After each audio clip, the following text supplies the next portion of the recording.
And that's all the time we have. Okay, so before we get into the show, I feel like these people have come out for you guys. Let's give them a little juicy goodness right from the start. Should we? This is exclusive. This is for you guys first. Nobody has seen what you're about to see. Let's take a look at this amazing world of the Peripheral. We're off to a good start, and Jack has agreed to do those same flips live for us on stage, right? We agreed backstage. Now we're negging on his offer. Congratulations, guys, on the show. Let's first just talk. So we're at Comic-Con. Do we have any newbies here on the panel? Anybody making their first Comic-Con appearance? Yes, let's make them feel welcome. We're among friends, guys.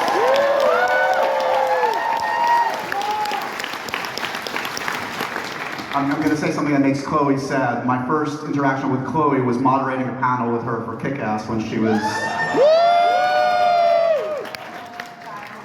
I was 12, she was 5, but here we are. All right, guys, let's talk about the genesis of this project. This is, of course, we have to give credit to the great William Gibson.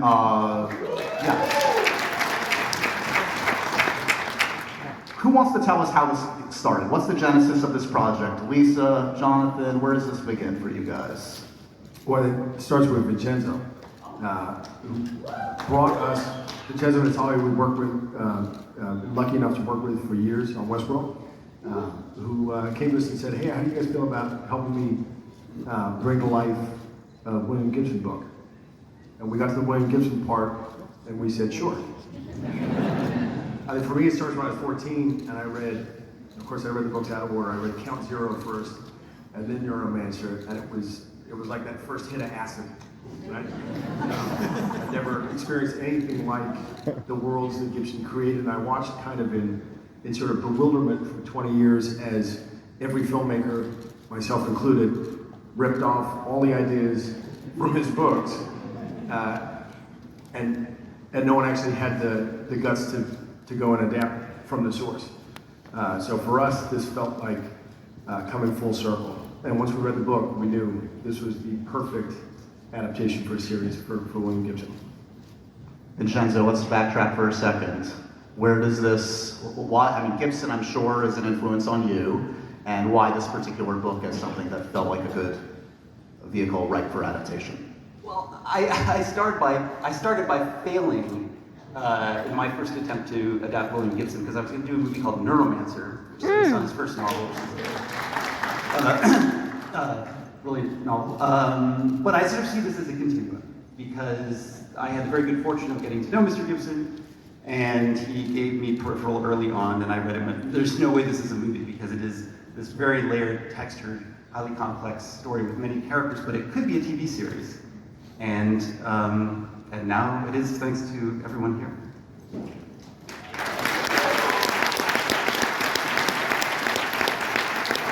Lisa, you're no stranger to ambitious undertakings. When you started to encounter this work and Gibson's work, did you see the path? Did you see what this could be immediately? Did you see the challenges, the excitement? Give me a sense of what excited you at first. I was thrilled with the prospect of working with Vincenzo again and William. When I read the book, the thing that really leapt out at me, because I'm a sci-fi nerd, but I come to it late, and before that I was just a plain Jersey girl nerd, and so I read the story of Flynne Fisher, and there was something so relatable about this small town girl. It took me right back to Jersey, yearning for what her future might be, who she might fall in love with, kind of scared of the world and wondering what kind of an impact she can make. And I never got a call from Future London, so you must not have had my number. That didn't happen. I had to move to LA. But I think anytime that sci-fi has a mix of world building and that kind of emotional intimacy and resonance, it's kind of undeniable for me. For you, Scott, you're wearing a number of hats on this first season. Talk to me about the challenges, the excitement from your perspective of adapting this. William Gibson when they sent me the book, they actually said, you might want to read the Wikipedia summary first. Modern equivalent of Cliff Notes. Yeah, exactly. Yeah. But as Lisa said, it's really, I mean, when you get into the book, Gibson's characters are just so rich and relatable, and I think that's his, that his power as a writer. He's a science fiction writer, but the fiction part of it is really there. The challenges, I came from writing screenplays, like indie screenplays, most of which never got made. Kind of hand over the script, hope for the best, never hear anything again. And I got comfortable with that and tried to do that with these people. So we had repetitive conversations like, no, you're not done yet. You have to keep showing up, including here. No one told me about New York Comic Con. So, but it's been a huge an education, at every step of the way. And Lisa and Jonah, obviously, it's just, my mind keeps getting broken down and rebuilt. And everyone here, I mean, I am the lowest common denominator on this stage, so I'm just so grateful for everyone. All right, so let's talk into this fabulous cast. I want to go down the line with you guys and just talk to me a little bit about what jumps out when material like this comes to you. What makes this an easy yes? Chloe, let's begin with you. What's the first draw of your character, of the project? What drew you in? Well, I mean, I'm a really big sci-fi nerd. I've always grown up loving it. And so when you hear William Gibson, Jonathan Nolan, and Lisa Joy, you kind of jump for joy, no matter what. Yeah, that was actually not supposed to be a pun, but it was there. And we got there in the end. But I actually was a really big fan of the book to begin with. And so when we first had our first meeting together, I want to say it was like 3 years ago. And I really connected to Flynne Fisher. She's from North Carolina. A lot of my family's from North Carolina. And she had this kind of love of gaming and of adventure and of escaping. And that was something that I really relied on in my teenage years especially, and to this day. And so for me to kind of be able to jump into a character where I can find those crevices and show this journey of this girl who's going to future London, and yeah, the future may be filled with a little bit of doom, but for it to possibly be a roadmap to them bettering their current world and what they're currently dealing with, there's just so many layers to it that I couldn't possibly, not want to do. For you, Gary, I'm guessing there aren't many similarities between the set of Downton Abbey and the Peripheral. Feel like there's any commonality? No. But look, your character is a very important character in introducing us to this world, and you're essentially the co-lead of this show. So, I mean, that's a big responsibility on your shoulders. Talk to me a little bit about the attraction of wealth, the responsibility of that character, of helping kind of introduce this audience to this very complex, fascinating world. Well, before I even knew of the book or William Gibson, it's the first time I've ever heard of William Gibson actually when you guys told me about him, and the first time I've ever read science fiction. But when my management said that Jonah and Lisa wanted to talk, immediately it was a yes already, because I've been such a massive fan of their work since the beginning. But then it was such a great experience to read the book and the script. I think Scott did such an amazing job with the text. But with Wilf in particular, yeah, it was a huge responsibility, but it was exciting. I think what's exciting about this project is the concept is it's high level, it seems crazy, but it's actually believable as well. And I felt like I didn't have to do much work, everything was in the text already. I just had to turn up. The level of execution and production is so high. All I have to do is turn up and say what's on the page. And so I didn't really feel the pressure. But in terms of a responsibility in introducing Wilf to the audience to this world, it was real simple. Just turn up, say the text. It's all in the novel already. It's all in the script. What about the dancing? Was that something you anticipated? No, I didn't. Is that something you insisted upon? I need to Definitely. insist on joining. Definitely did not insist upon dancing. But it came out okay. You guys will see. But yeah, it's a vibe. Mr. Jack Reynor, a man of great taste. You guys, you always pick the best projects, man. Yes, you do. Talk to me a little bit about, are you a sci-fi guy? I don't even know that about you. Is this up your alley? I would count myself as a sci-fi guy. Okay, so this checks a bunch of boxes, I would think. Is it about the creative team? Is it about the Gibson material? What is it about? You know, like, obviously, first and foremost, this group of people here are a ferociously talented bunch of people, so I obviously was going to jump at the chance to work with all these guys. And then, beyond that, you know, I read the book and thought that it was a fascinating piece of speculative fiction in that, you know, some of the technology that we see in the book and in the TV show subsequently is stuff that feels like it's either just around the corner or we already have some version of it, you know? And that was quite compelling. But there's a real warmth in the book between Flynn and Burton as brother and sister. And I think a lot of sci-fi can feel quite cold, but this was sort of the antithesis of that in a way. And, you know, on the page, it's an incredibly fun shoot. There's a lot of action, there's a lot of things blowing up. You know, it's really physical, it's really fun, but it's also very warm and it's very grounded in its humanity, and that was a big draw. Wait till you guys see Tania in this role. You're amazing in this as Charisse. Just you kill. I don't know if you like sci-fi, but sci-fi likes you. Foundation, and now this. Talk to me about inhabiting this character. This character must have jumped off the page. What's the appeal of playing Charisse? I mean, she's this massive powerhouse. She's sadistic as fuck. And how do you play that and bring grace to it and charm? And the writing is just sublime to have those words in your mouth and to play with them. And although it's sci-fi, to echo what these guys have said, and we all see it, but it feels like we were having interviews yesterday, weren't we, Danik? And we said, although this is set many, many, many years in the future, it really feels like it could happen in 10 years' time. And so there's a warning in there. So it's sci-fi, but it's blink of an eye, it could actually happen. And that's terribly exciting. Yes. JJ, I know this was, the last few years have been insane. This was shot in insane circumstances, but give me a sense of, like, what's the most unique part when you think about the process of making this? What separates the making of Peripheral from other productions that you've been in?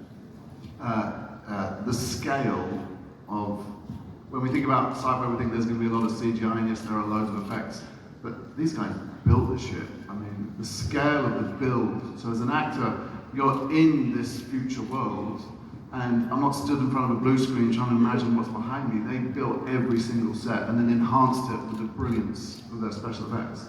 And, you know, as I said, Gibson has this terrifying ability to take what we know now and distort it into the future very close. I don't know what I'm allowed to say, but, you know, I'm allowed to say who my character. Well, I don't know if I'm allowed to. I'm not in the trailer, so I don't know what I can say. You're definitely in the show. I've seen it. He made the cut. What can he say? Well, he can say something, right? Research group said you were too handsome for the trailer. So. Am I allowed to say what I am? Absolutely. So, in this future London, there's a power struggle, and the world has become a power struggle between... No, I meant you could say you're a terrifically talented actor. Yeah, that's it. But what Gibson's done is, this is the extraordinary tech world, and I play a Russian oligarch who's taken over London. And the fact that this was written not this year is extraordinary.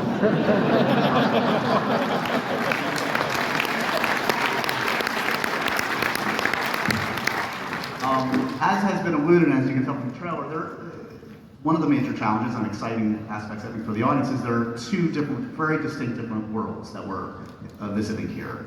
Clanton, I think it's 2032, and it's future London that we get to visit. Let's start with Vincenzo. Talk to me a little bit about establishing not one, but two very distinct worlds in the space of one show. Yeah, well, it's kind of a romance between two worlds. That's what makes it exciting, because everything that's in future London is sort of what Flynne craves or would wish to escape to, and everything that's in Clanton, in her world, which is near future rural southern United States, Wolf desires, and it's like the pre-post-human world that seems so perfect to him, and yet there's this gap of time between them. So it was all about the dialectic, like the collision of those two worlds. That's what made it really, really exciting. And then sort of following the edict of what Jonah and Lisa do and Kilter does, we really tried to make everything feel as real as possible, and we decided early on we're shooting everything on location. So London is London, but we alter it in subtle ways. And we really sort of play up a society that is obsessed actually with the past, but they have technology that's so sophisticated it's really invisible. So it was all about this sort of beautiful facade, but when you peel it back, there's something a little bit terrifying and formidable. So as you say, you shot London for London, thankfully. You shot Clanton's in North Carolina, do I have that right? Yeah, okay, North Carolina. I don't want to reveal too much about like if characters go through both sides, but like for instance, Gary, it's safe to say we're seeing a lot of you in London. Does it feel like two different productions in a way? Like when you see, I assume you've seen some of the finished episodes now. Like, are you seeing like, oh wait, that's what they were doing back in North Carolina, and you almost get to like enjoy the show anew because you only shot your side of it? Does that make sense? Yeah, definitely. Also, it's like I've seen a version of the show where it's not like 100% complete yet, so it's hard for me to judge it, but it's exciting. Yeah, I mean, it was super fun. Yeah, like these guys said, like I was so impressed with the fact that everything was real. It wasn't a case of like turning up in a studio. It's like a screen. Like everything was built. It's so immersive. But it's really, really great experience to watch. Like, especially I read the script, but getting to watch Chloe and Jack play siblings and the chemistry between them. Like, it's amazing. It's like they're proper siblings. It's crazy. Yeah, and then that whole Clanton world immediately like became real for me. And then I immediately in that first episode after watching it, I cared about them so much. And not just them, but all the other characters around them. So you guys did an amazing job at bringing that world to life and making everything feel so real. It's It's just sad that we had to build this buffer between Jack and Chloe. Offset, they obviously don't get along, so we built a couple people between them. But you can wave at each other if you want. This is the old cliche question about chemistry, etc. But it is clear on screen that you guys do have a great dynamic. I assume you didn't know each other maybe before this. How was it established? Did you have time in these crazy COVID times to establish a rapport? Yeah, we, once Chloe was on board a long time before I was, but once I came on board, I kind of reached out to the guys and said I'd love to have a chat with Chloe, and I think she said the same. So we got on a FaceTime with each other one evening in February of last year, about 6 or 8 weeks before we were going out to shoot. And we just spent about 3 hours talking and didn't once mention the show. So that was how it kind of kicked off. And then we got out to London and we did a lot of rehearsal with each other, again over FaceTime because we were quarantining. But by the time we met physically for the first time, it was like we'd known each other for years. Everybody was like, what the fuck is going on with this? So that was very funny. But it's a long shoot and it's very gratifying and very fulfilling, but the days can be long and arduous sometimes, and it sometimes takes patience, and it's just great to have someone on set who has your back and is really supporting you, and I think we really had that for each other. Not less than we all did, but yeah, it was great. We have a really good relationship. Chloe has nothing to add. I have so much to add to that. I would also say that one thing that's really funny is in the show, we're gamers, right? But Jack and I genuinely on set, we had our little switches with us, and they couldn't hardly get us on set because we would just be playing Mario Kart all day. It's research, guys. Yeah, and they'd be like, guys, we're like, what? Don't you want us to bond? No, but I love it. I love them a lot. Anyone else on the cast gamers, or is it confined to Chloe and Jack?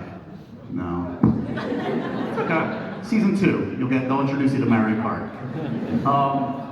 So Jonathan and Lisa, of course, you have the pedigree, the amazing run you've had on Westworld to apply to this. I'm curious about learnings about adapting very influential work in this space, in terms of how precious to be with the material and how much leeway you feel like you have. What are the learnings of the Westworld experience that you apply to this? I mean, the first one is work with an incredible team. You know, Scott's an amazing writer. Vincenzo has such vision as a director. And Jan and Michelle in production design and wardrobe, they're so excellent at what they do. But also, you know, I think we all really genuinely loved and admired Gibson. And he's such a talent and such a generous talent that he also, I think, really embraced the idea that for each medium, a story has to kind of evolve, right? You can't, say, make a poem into a movie any more than you can make a novel into a TV show without making some sorts of changes and evolutions. And the key is to keep the essence of it there. You know, the imaginative breadth and ambition of the future, the intimacy and reality of the characters and their connections. And I honestly think Scott did such a magnificent job with that, and our actors are so magnetic in portraying that it was a very lovely collaboration. Is it fair to say you guys have a bit of a preoccupation between the tenuous relationship between humans and tech? Like, do you stare at your Alexa thinking it's going to murder me one day? Like, We would never have an Alexa because it would murder us one day. Okay, so question answered. We got it. No, we love Alexa. We love Alexa. It's listening. Bless Amazon. Just kidding, guys. Alexa is great. I love her. She's my master. Okay. Wasn't expecting that to be the thing that would derail the entire panel, but here we are. We showed you some exclusive footage up top, but that's not enough for this crowd.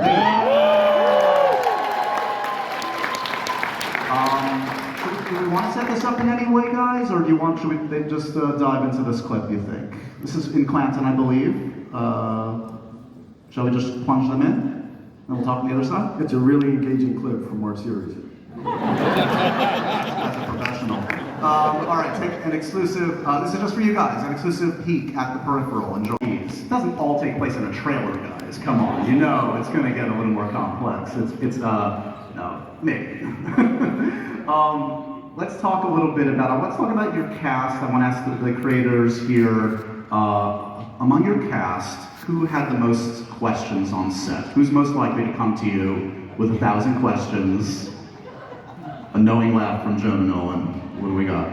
That's the kind of question you can't answer, Jack. Is there a typical Jack Reynor question? Are we taking ourselves into a hole?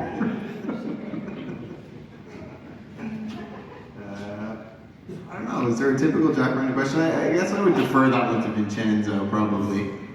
You know, listen, the truth is they just are those characters, so there wasn't a lot to talk about. Like, you just stuck them in the trailer and they did their stuff. The funniest thing was, Jack was so prepared for his role that he would only speak in his accent the entire time I met him. And when he actually spoke with an Irish accent, I thought he sounded ridiculous. I do want to mention we're going to go to some questions very soon from you guys. I hope there's a mic or something around. Yes, I'm looking around. I don't know, we'll figure it out, but prepare your questions. Who is most likely among the actors to think that we're living in a simulation? It's probably also me. Hence all the questions. Are we living in a simulation, Vincenzo? No, I'm saying that's one of the questions Jack would be asking you, apparently. Who's got the best action moves? Who's got the most skills, stunt-wise? That's Chloë. It might be. I think I just like beating up Jack all the time, so half the time it was just me practicing all of them on you. I mean, to be fair, you've had the most experience. You've been doing this since you were a child. Have you recycled any moves from hit girl for this, or is it a whole new set of skills? For sure. You know, there's a lot of hand-to-hand combat. It was really fun. We got some judo moves in there. So yeah, I think we definitely, there's a little bit of hit girl influence in there for sure. And we've actually got to do a lot of Muay Thai, so it's a lot of kicking, and yeah, it's fun. I'd watch the dailies and I'd be like, God, that stunt person looks so much like Chloe. It's incredible. And they'd be like, that's Chloe. I'd be like, that's allowed? We're allowed to do that with Chloe? Go do that shit? That sounds dangerous. Yeah. It was surprising how much you guys let me do. I was like, are we okay? Okay, yeah, let's go. I could not have done that.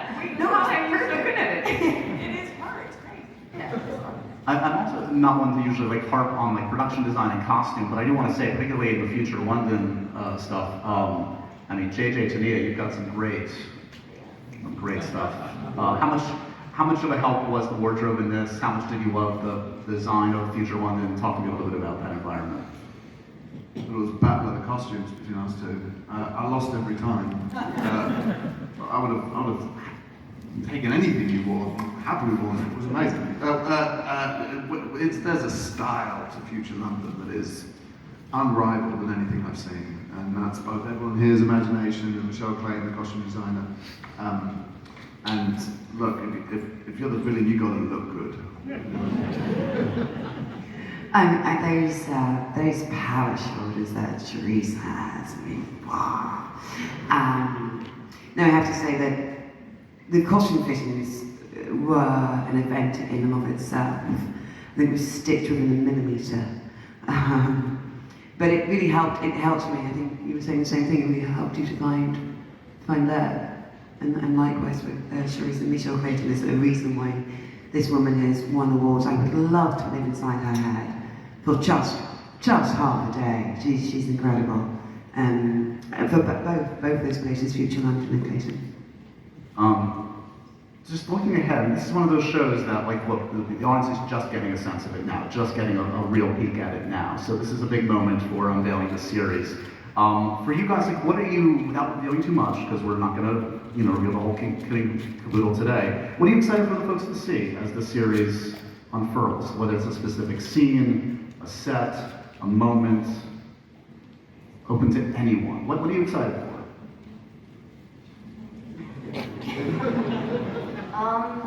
Let's see. I mean, I think something I really love about that, Jack touched on earlier is that it really has this sense of home and humanity. And I think that's something that we lose a lot in sci-fi.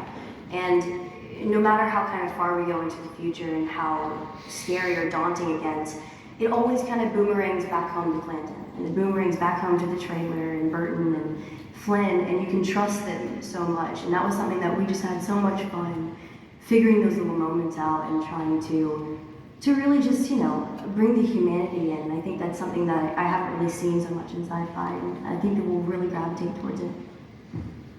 I mean, can I just say that watching Clanton, you feel so at home, you recognize these people and you love them.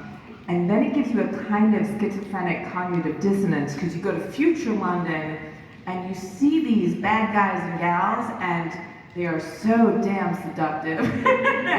Like it's a very Lev and Therese are very beguiling kind of, gray hats for sure. So I was conflicted as to which side I was going to be on in this battle. There's a sequence in the second episode, and for all of the gamers out there, particularly lovers of first-person shooters, I think they're going to really dig it. I'm very excited about that one. Again, master of the tease. Here we go. All right, guys, it's time for your questions for this amazing panel. Hopefully there's a microphone out there, maybe that way. Yeah, go for it.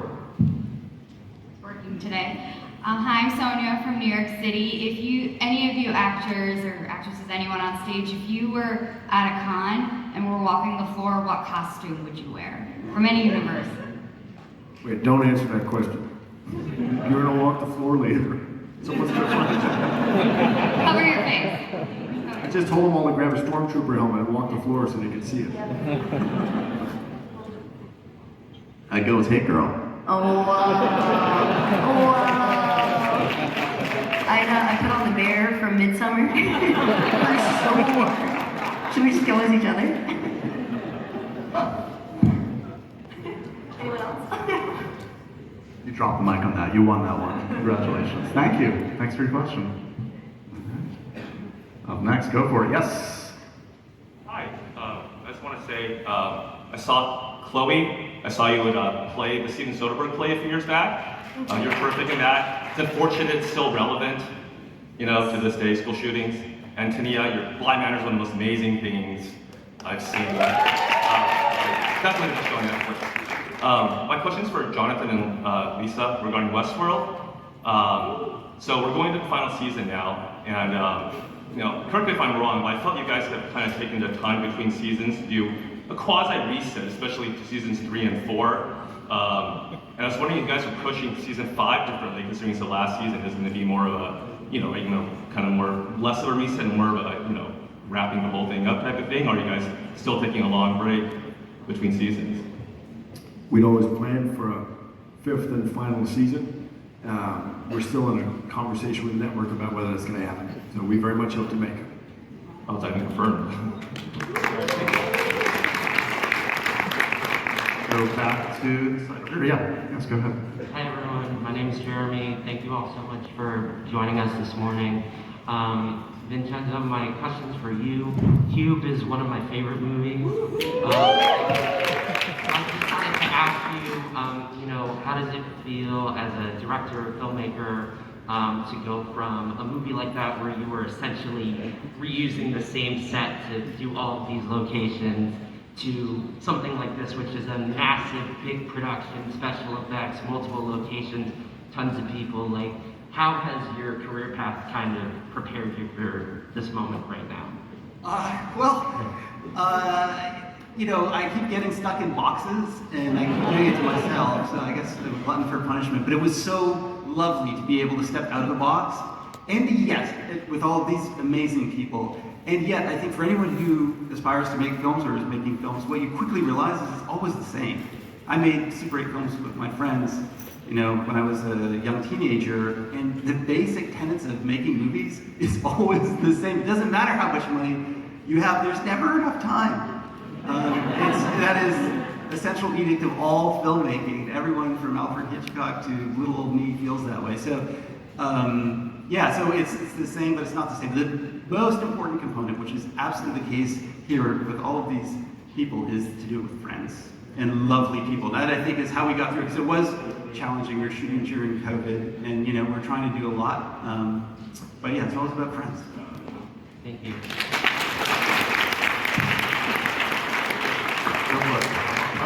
Hi, my question is for Chloe. I'm a fan of a lot of your previous roles, anywhere from Kick-Ass to Carrie to Let Me In to even Gyro Movie Kid.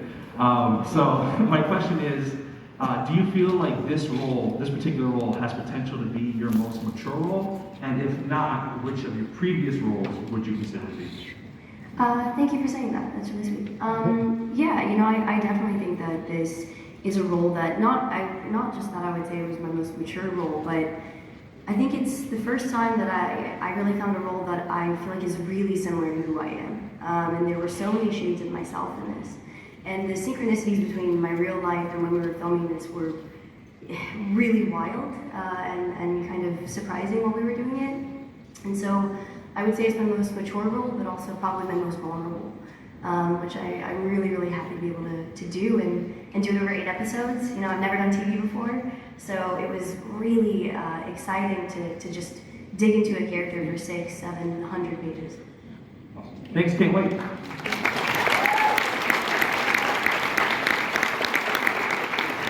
Hey Vincenzo, love your shirt.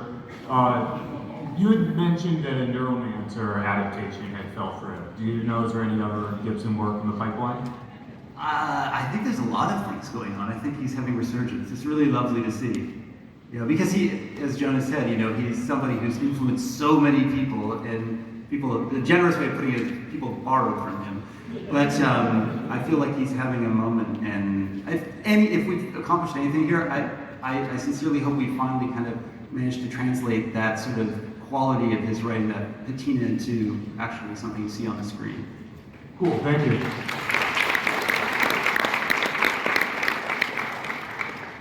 Hello, my name is Rich. I'm from Queens. So I saw the infomercial. I'm really interested in products. How do I sign up for beta testing for this Amazon product? That's my real question. I don't want to waste my question on this. But think about the law of like unintended consequences. Like, are you going to address how like knowledge in the future is going to be abused by people for personal gain in this show? So, I spent a lot of time thinking about time travel for a movie I wrote called Interstellar.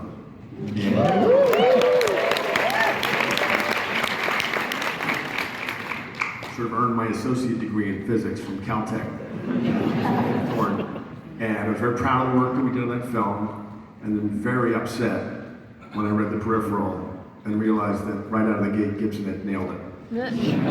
So the time travel mechanism in this show and how he resolves it with the many worlds theory is perfect, and a perfect vehicle for drama. So I think you're going to enjoy it. Thanks a lot. Hi, my question is for Jack. What is the difference between doing a movie like Midsummer and a series like this? How does the rules differ? There's so many ways I could answer that. I mean, look, I'll give you the earnest answer. Midsummer was a great experience, and I'm incredibly proud of the film. But you know, it was a hard shoot. It was tough, not least because the subject material is very, very difficult, and you're the subject of everybody's hatred. This, on the other hand, it was really big, it was broad, and it was really fun, you know, and just every day having these like action sequences to do, and you know, there's, you know, these kind of car chases, all these kinds of things. And when you come in and you shoot that stuff, it's fun, you know, and it just brings a smile to your face every day, and you really forget that you're working when you're doing that stuff. So that was really refreshing for me. It had been quite a long time since I'd been on the set of something that was as big as this show is, and certainly anything that was as fun. I think, honestly, this might have been the most fun I've ever had working on anything. I really had a blast. So thanks to all the guys for having me.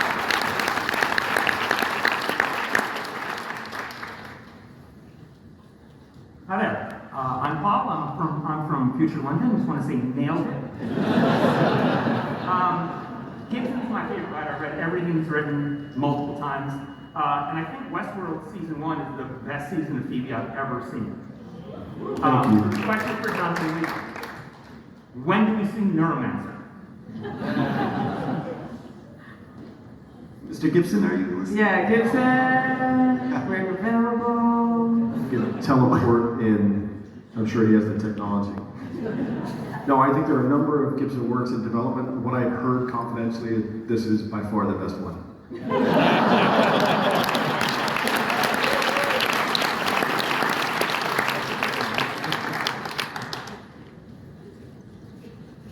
Jonathan, New York City. So my question is for the cast. Being that Chloë and Jack have the whole Mario Kart thing going on, what are y'all pastimes on set? Mario Kart was the big one. Yeah. We definitely spent a lot of time doing that. That was the main one. Yeah. And then I think we watched a fair bit of the Grand Prix. we watched a lot of the Grand Prix. Yeah. We followed a lot of that. We did. It's tough to follow it when we were in America because of the time zone difference. Yeah. And then outside of that, there wasn't that much time for I was about to say we were just kind of on set. It was work time. It was like 117 days of us just together all the time, which was great. We probably napped at the same time a lot, played Mario Kart, and we ate a lot of food. We ordered a bunch of food all the time. That was We used to order Uber Eats to the trailer. Just get obscene amounts of sushi. All the EPs are just shaking their head now, finding out what their actors were up to. Thanks for your question. I think we have time for one more, so let's go over here. We'll wrap it up here. Hello, my name is Emil. I came over from Europe to see New York Comic Con.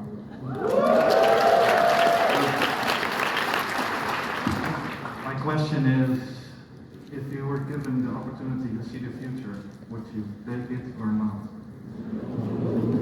That's ominous. This crowd is so good at the collective. Yeah. You guys that were practicing all morning? Oh, that was amazing.